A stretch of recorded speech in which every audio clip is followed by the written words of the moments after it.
David. Salut. On est au 18e étage de la Tour de Lille. Oui, dans les locaux de la SPL à Lille. Exactement. Donc aménageur d'un certain nombre de projets sur les territoires est de la ville de Lille, contre l'intramuros, la Zacqueur à Lille 1, Eudre à Lille 2, Porte de Valenciennes. D'accord.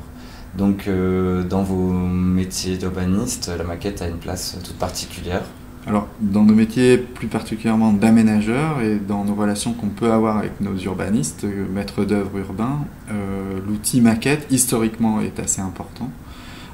L'agence OMA l'avait un peu édifié en outil de travail privilégié. On en a encore un exemple historique à l'accueil.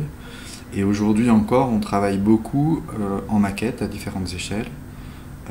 Notamment à des échelles comme le 2 millième, le millième, le 500 ou le 200, en fonction des différentes typologies et objets travaillés à l'échelle du projet urbain.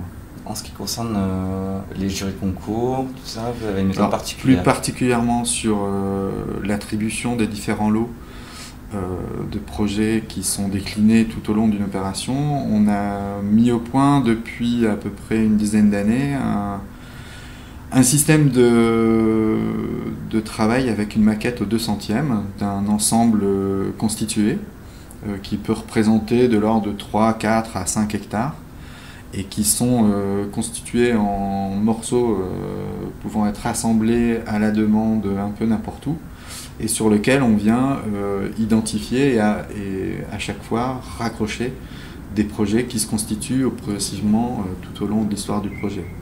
Et dans le cadre de nos consultations, qu'elles soient architectes, promoteurs ou simplement consultations architecturales, bien souvent l'objet maquette est un élément assez important dans la méthodologie qu'on met en place pour étudier, analyser les différents projets qui nous sont restitués.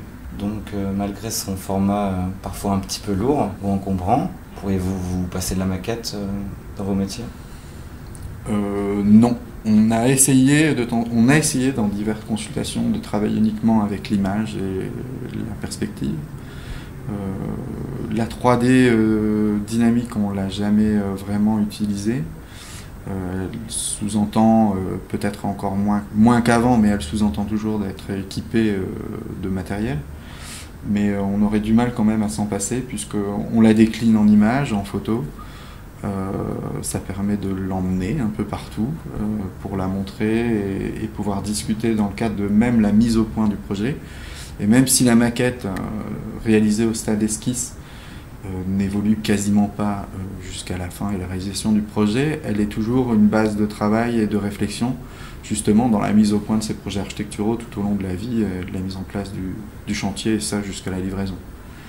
Et ça reste un témoin finalement aussi à terme de l'évolution et de la mise en place du projet urbain sur le long terme. D'accord, merci beaucoup. De rien.